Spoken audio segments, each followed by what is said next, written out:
கரூர் கூட்ட நெரிசலில் உயிரிழந்தவர்கள் குடும்பத்துடன் தற்போது விஜய் சந்திப்பை மேற்கொண்டு வருகிறார். கரூர் விஜய் பிரச்சார கூட்ட நெரிசலில் 41 பேர் உயிரிழந்த நிலையில் உயிரிழந்தவர்களின் குடும்பத்தினரை தற்போது மாமல்லபுரத்தில் விஜய் சந்தித்து வருகிறார்.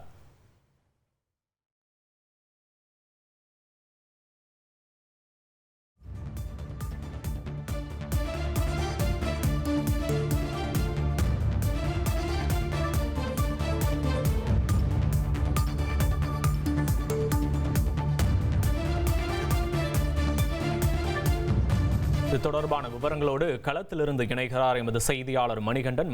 வணக்கம். தற்போது இந்த சந்திப்பு தொடங்கி இருக்கிறது, எவ்வளவு நேரம் நீடிக்கும்? சந்திப்பு தொடர்பான விவரங்கள்லாம் சொல்லுங்க.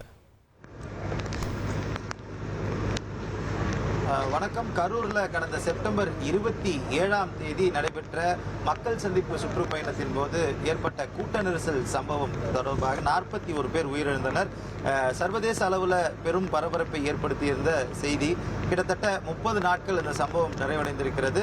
இந்த நிலையில் விஜய் அவர்களை நேரில் சந்தித்து ஆறுதல் தெரிவித்த பிறகுதான் கட்சியுடைய அடுத்த கட்ட நிகழ்வுகள் இருக்கும் என தெரிவித்திருந்த நிலையில் 31வது நாளான இன்று அவர்களை மாமல்லபுரத்திற்கு வரவழைத்து பாதிக்கப்பட்ட மக்களுக்கு ஆறுதல் தெரிவிக்கிறார். இந்த நிகழ்வு சற்று முன்னதாக இங்கே மாமல்லபுரத்தில் இருக்கக்கூடிய தனியார் அரங்கில் தொடங்கி இருக்கிறது. இந்த நிகழ்வையொட்டி இந்த மாமல்லபுரத்தில் இருக்கக்கூடிய தனியார் நிகழ்வு இடம் முழுவதுமாக பாதுகாப்பு வலயத்திற்குட்பட்டு வந்திருக்கிறது. அதாவது தனியார் பவுன்சர்கள் மூலமாக எந்த ஒரு கட்சி நிர்வாகியுமோ அல்லது இந்த நிகழ்வுக்கு தொடர்பில்லாத நபர்கள் யாருமே உள்ளே அனுமதிக்கப்படவில்லை. கட்சி நிர்வாகிகள் யார் ஒருவர் இந்த நிகழ்வுக்கு வந்தாலும் அவர்கள் மீது கட்சியின் தரப்புல கடுமையான நடவடிக்கை எடுக்கப்படும் என தலைமையின் மூலமாக வாய்மொழி உத்தரவு என்பது கொடுக்கப்பட்டிருக்கிறது.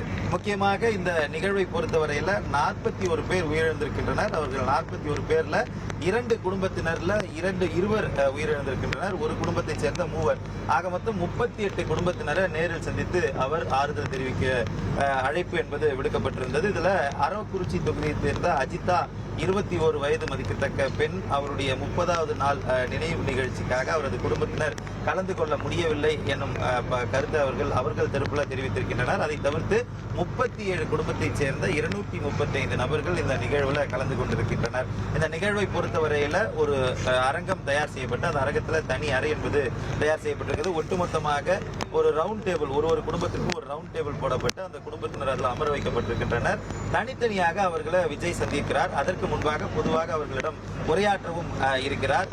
இந்த நிகழ்வை பொறுத்தவரையில கட்சியுடைய தலைவரும் அதே போல ஏற்கனவே இவர்களுக்கு உதவி செய்வதாக தமிழக வெற்றி கழகத்துடைய நிர்வாகி மரிய வில்சன் தெரிவித்திருந்தார். அவரும் இந்த நிகழ்வுல கட்சியுடைய தலைவருடன் அந்த அமர்வுல, அதாவது தனித்தனியாக குடும்பத்தினரை சந்திக்கும் போது அந்த அமர்வுல கலந்து கொள்ள இருக்கிறார். ஏனென்றால் அவர்களுடைய கல்வி உதவித்தொகை முழுவதுமாகவே தனியார் கல்விக் குழுமம், அவர் சார்ந்திருக்கக்கூடிய கல்விக் குழுமம் மூலமாக வழங்கப்பட இருக்கிறது. ஏற்கனவே அவர் சார்பில் மாதம் 5000 ரூபாய் அவர்களுக்கு இழப்பீடு தொகையாக அவர்கள் வாழ்நாள் முழுவதும் வழங்கப்படும் என தெரிவிக்கப்பட்டிருக்கிறது. அந்த இன்சூரன்ஸ் என்பதும் போடப்பட்டிருக்கக்கூடிய நிலையில அந்த குடும்பங்கள் இருக்கக்கூடிய குழந்தைகளுக்கான கல்வி உதவியை ஏற்கனவே ஏற்றுக்கொள்வதாக அவர் தெரிவித்திருந்தார்.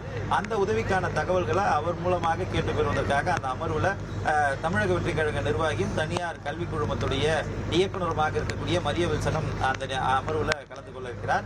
அது மட்டுமல்லாமல் தனிநபர் சார்ந்த கோரிக்கைகள், ஒவ்வொரு குடும்பத்திற்கும் நிதியுதவி சார்ந்தோ அவர்களது நிதி நிலைமையை பொறுத்தோ அவர்களது குடும்ப நிலைமையை பொறுத்து பல்வேறு கோரிக்கைகள் இருக்கிறது. அந்த கோரிக்கைகளை கேட்டு அதனை உறுதி செய்யும் விதத்தில் அந்த கோரிக்கைகள் எல்லாம் அவர் பட்டியல் எடுத்துக் கொள்ளும் வகையில் இந்த நிகழ்வு என்பது நடைபெற இருக்கிறது. சுமார் 3 to 4 மணி நேரம் இந்த நிகழ்வு நடைபெறும் என தமிழக வெற்றி கழக தலைமை சார்பில், வட்டாரங்கள் சார்பில் தகவல் தெரிவிக்கப்பட்டிருக்கக்கூடிய நிலையில சற்று முன்னர் இந்த நிகழ்வு தொடங்கி நடைபெற்று வருகிறது.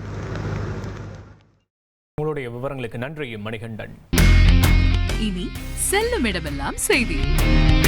தந்தி டிவியின் வாட்ஸ்அப் சேனலை ஃபாலோ பண்ணினா செல்லருக்கும் இடமெல்லாம் செய்தி.